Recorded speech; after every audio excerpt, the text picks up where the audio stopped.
The rooftop smelled like money and champagne. I stood near the back watching the city blur beneath the skyline. Nolan's party was everything I expected: expensive, loud, and filled with people who only clapped when the spotlight hit their investment portfolio. I barely recognized half the crowd, but I recognized the smirks. The same ones I saw growing up when I said I wanted to build something instead of chase another degree. My dress was simple, black, sharp. "You could have made more of an effort," Mom had said the moment I walked in. Dad gave me his usual nod, not cold, just calculated. And Nolan was already on stage, milking every second like he was born with a mic in his hand. "I want to thank everyone for celebrating this next chapter in my journey," he said, flashing his Harvard smile. "As you know, I've just taken on a new role as CIO at Grayson Consulting, and we're entering an exciting phase of growth." I knew what was coming. He looked right at me. "In fact," he said, "we're preparing to expand into the cybersecurity market. And I'm pleased to share that we're in talks to acquire Quintex Cyber Systems, my sister's startup." Laughter. A few glasses clinked. Nolan went on. "It's a promising little operation, really. And in the spirit of family, we're offering Alara a graceful transition. Maybe she'll even head up branding. Something creative. Something light." They all laughed. Even Mom. I stepped forward. Heel by heel, I walked through their smirks, their claps, their misplaced confidence. I took the mic and looked my brother in the eye. "Thank you for the generous offer, Nolan," I said. "I'll have my response ready first thing tomorrow morning." I turned and walked out. Downstairs, I was typing before the valet brought my car. The first email, then another, then another. They had no idea the kind of answer I was about to deliver. And by morning, they'd realize I wasn't the one who needed to step aside. By the time I walked into my office, the silence hit me like a clean slate. No music, no speeches, no noise, just the soft hum of the server racks and the faint scent of burnt coffee that no one had cleaned up. This space, bare walls, standing desk, whiteboard stained with forgotten formulas was mine. Every inch of it built from sleepless nights like this one. I didn't sit down, I plugged in. First email, legal team. Subject line, activate proposal alpha. Second, email board chair. Third, our M&A advisor in Seattle. I didn't use the word retaliation once, because it wasn't. This was alignment, precision, leverage. At 12:17 a.m., my CTO replied with the internal asset summary I needed. At 12:48, our lead counsel confirmed the draft contracts were in final form. At 1:26, the board voted unanimously. By 2:00 a.m., I had an official green light to proceed with acquiring Nolan's division. They'd been under our radar for months. Now they were on our list. Now they were ours. I reviewed the documents again, not because I had doubts, because I needed calm. I scrolled past the contract figures, the IP transfer clauses, the projected valuation spreadsheets. I stopped at the summary page and whispered it aloud. Target entity, Grayson Technology Division. Acquirer, Quintex Cyber Systems. It didn't feel like revenge. It felt like the natural consequence of being underestimated too long. At 2:43 a.m., I pulled out the hard drive we kept for sensitive client overlap cases. Every major account Nolan's firm boasted was running our cybersecurity architecture, and none of them had read the fine print close enough to notice. That would change tomorrow. By 3:12 a.m., the documents were printed, collated, sealed. I leaned back, hands folded behind my neck, and let the stillness settle over me. Tomorrow wasn't about proving anything. It was about reminding them what they failed to see. When the sun rose over Palo Alto, I was still there, waiting for Nolan to walk into a meeting he thought he'd be leading. At exactly 9:00 a.m., the elevator doors slid open. I was already seated in the main conference room, blinds drawn halfway, coffee untouched beside me. Nolan walked in like it was his boardroom-tailored navy suit, smug expression, and our father flanking him with a half smile that said, "Let's be civil." Behind them were two men in dark suits, each carrying sleek leather briefcases like weapons they expected to use. "Good morning, Alara," Nolan said, tugging at his cufflink like he was preparing for a TED Talk. "Glad you're here. These are Grayson's attorneys. They've brought over the acquisition proposal." I nodded toward the opposite chairs. "Please have a seat." They settled in. Nolan gestured to the folders in front of me. "I think you'll find our offer generous, especially considering, well, your background." I didn't flinch. I opened my laptop, turned the screen to face the room, and clicked. Slide 1 Quintex valuation $100 million, verified by 3 independent firms. Nolan squinted, lips parting. That can't be right. Our research. Your research, I said evenly, was based on intentionally limited public filings. You assumed there was nothing behind the curtain. That's where you went wrong. Slide 2 Proprietary technology portfolio. 200 plus patents in applied quantum encryption, small business cyber solutions, and zero trust protocols. One of the lawyers muttered something under his breath. Slide 3 Client infrastructure footprint. Logos filled the screen, tech giants, government contracts, and at the center, Grayson Consulting. Our father leaned forward, blinking. Nolan looked at me like I'd switched languages. Yes, I said, answering the question no one voiced. Your firm has been running on Quintex systems for over 3 years. Your proudest deals secured using our tech. A beat passed. Then I clicked once more and leaned back. So before we talk about me selling anything, perhaps it's time we discuss the systems you've already been using without ever knowing who built them. Nolan stared at the screen, the first layer of confidence peeling off his face. And I hadn't even shown them the final document. The next slide was already cued, ready for the moment I'd make sure they remembered who held the real leverage. I didn't rush. I let them sit in that moment, eyes darting from logo to logo, legal pads, filling with scribbled panic. Then I reached into my briefcase and pulled out 3 folders, thick-bound, each marked with a silver Quintex seal. Without a word, I slid one across the table to each of them. Nolan reached first, hand slower, now unsure. As he opened the folder, his brow furrowed. This, I said, is the finalized acquisition agreement. As of midnight, Quintex officially owns Grayson's entire technology division. Silence. Our board voted unanimously. Most of them, as you'll notice, are on the previous slide. Longtime clients, partners, people who've trusted me with their digital infrastructure for over a decade. They trust me more than they trust flashy resumes. Nolan's mouth opened, then closed. Our interest in Grayson wasn't public. Your due diligence team never saw it coming because we didn't want them to.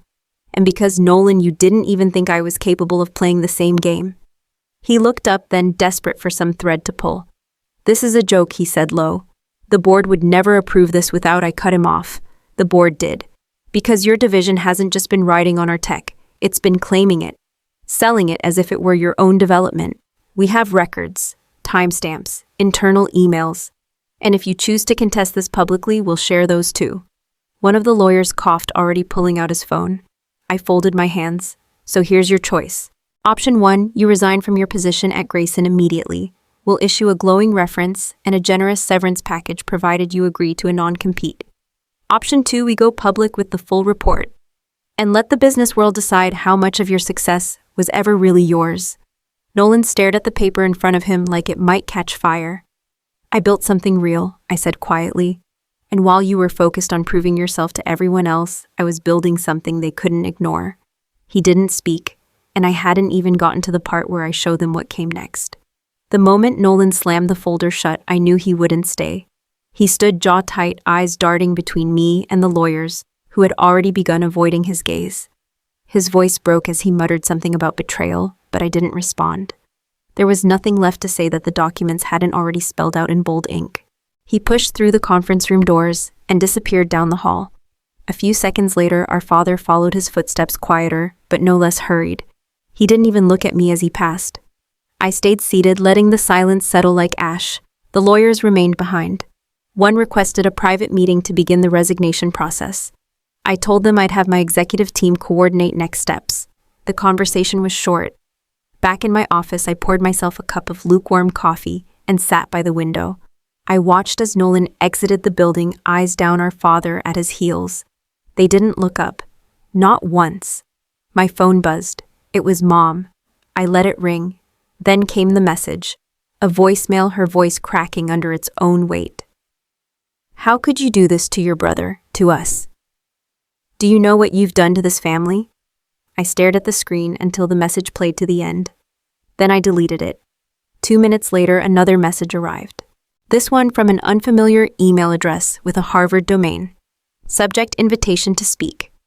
I opened it. The dean of Harvard Business School wanted me to deliver the commencement address for next spring. The theme: innovation beyond credentials. I didn't smile, not yet. I just stared at the message for a long time, reading it twice. Then I forwarded it to my assistant and marked it confirmed.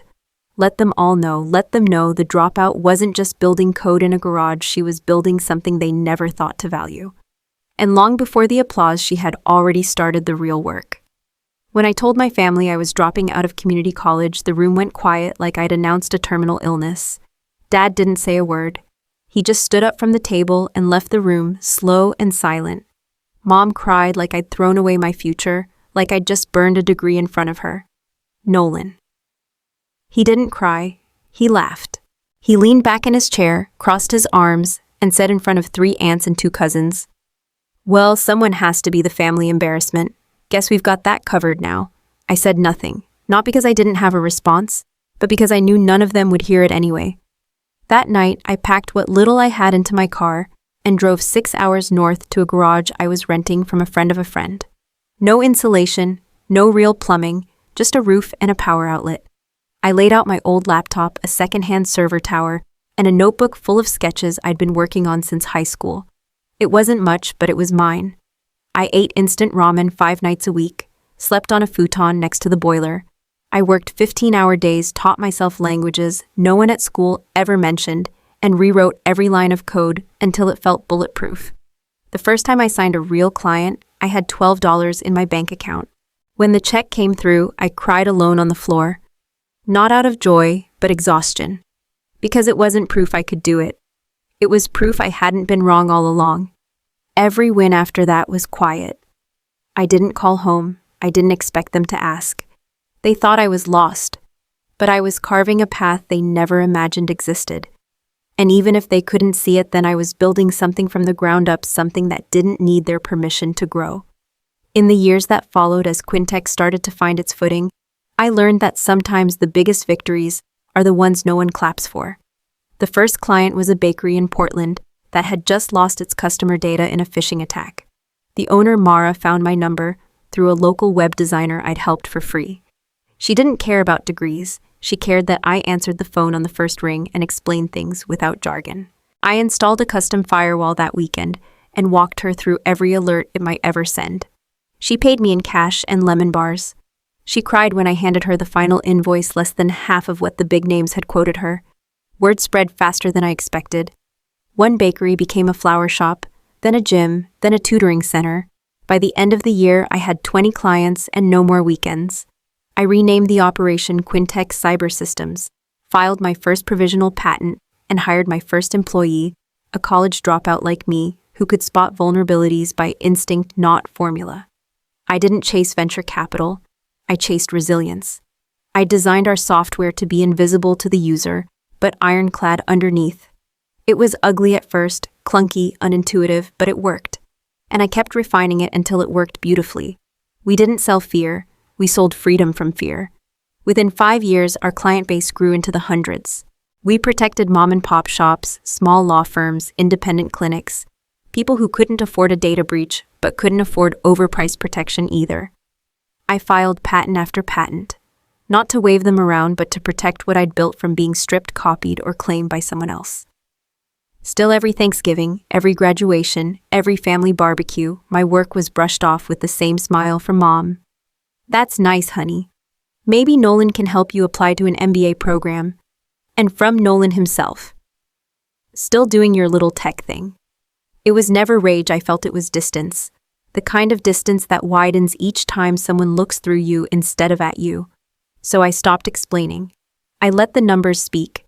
And when the numbers got loud enough, even they wouldn't be able to ignore them. The year we signed our first Fortune 500 client, I brought store-bought pie to Thanksgiving dinner. I placed it on the counter between Mom's sweet potatoes and Nolan's overseasoned stuffing, and no one looked twice. Dad poured wine like always.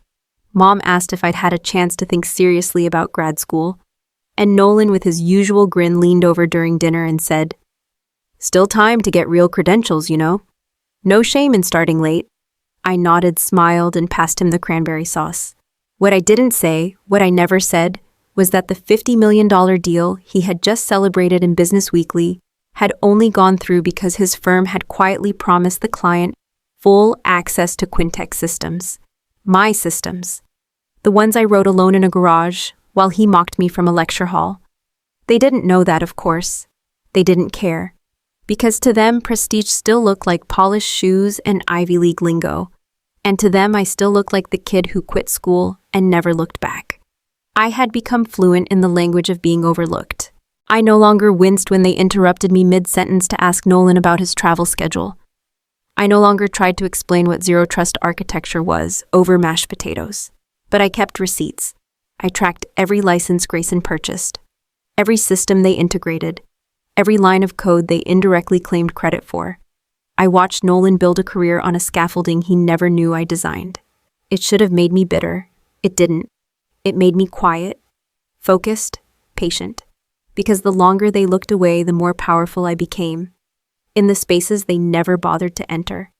And when the time came to flip the lights on, they wouldn't just see me, they'd see everything I built while they weren't watching. That time was closer than they realized.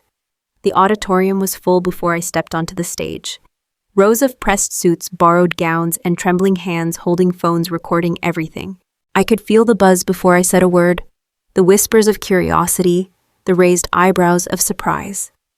Some of them probably still expected me to stumble over my sentences like I hadn't earned the right to stand there. I used to think that too, but not today. I opened with a question. How many of you here believe your worth is tied to the degree you're about to receive? Half the hands went up. The other half didn't know how to answer. I told them about the garage, about the ramen, about being dismissed, overlooked, and told to get a real job. I told them about the systems we built at Quintex, not flashy funded, but rock solid. I told them about the bakery, the clinic, the startup in Oklahoma that used our tools to survive their first cyber attack and sent us a handwritten thank you card. And then I said the line I hadn't planned until the night before: success isn't about the letters after your name, it's about ownership of your path. Silence, then applause. The photo of me standing beneath the Harvard seal, no robe, no degree, went viral in 24 hours. 3 months later, Quintex went public. Our valuation tripled. We landed on the front page of tech journals. Venture firms that once ignored my emails sent fruit baskets and invitations to brunch. Nolan, now working in residential real estate, hadn't spoken to me since the day he left Quintex, with his resignation tucked under his arm. Every now and then, I'd hear from mutual acquaintances that he was reinventing himself or focusing on stability. I didn't care. I hoped for his sake it was true. The part of me that once wanted to be acknowledged was gone. I didn't need their nod. I had written a different story, and this time I was the one holding the pen. I had one more place to visit before the next chapter began. The sun melted into the horizon like it knew I needed the silence. From my office window, Palo Alto looked like a canvas someone had touched with gold. Buildings I once couldn't afford to enter now stood below me. Inside, everything was quiet. No press calls, no lawyers, no meetings to dominate or defend. Just light and space and breath. On the shelf behind me, the framed invitation from Harvard sat between a leather-bound patent portfolio and a photo of my family taken 15 years ago at my cousin's wedding. Nolan's grin was lopsided like he was mid-joke. Mom was fixing my hair. Dad looked like he wanted to be anywhere else. I hadn't looked at it in a long time. It hadn't changed, but I had. I used to stare at that picture and wonder what it would take to make them proud. I used to work like acknowledgement was oxygen, but now the silence was enough. Not empty, peaceful, because the version of me that needed applause was long gone. I didn't win to be seen. I built so I could finally see myself clearly. I walked to the shelf, adjusted the plaque, then returned to my desk. My email chimed. A request from a young founder asking if I'd mentor her through her first product launch. She wrote, they told me I should find someone who took the long road. I replied without hesitation. Happy to help. I know what it feels like to build without permission. Outside, the light faded. I didn't turn on the lamp. I just sat in the growing dusk, letting it hold me for a while. Somewhere, a younger version of me was still hunched over a cracked keyboard, dreaming under fluorescent light, thinking it might all be too far away. I hoped she'd know now she made it. And she never needed anyone's approval to begin.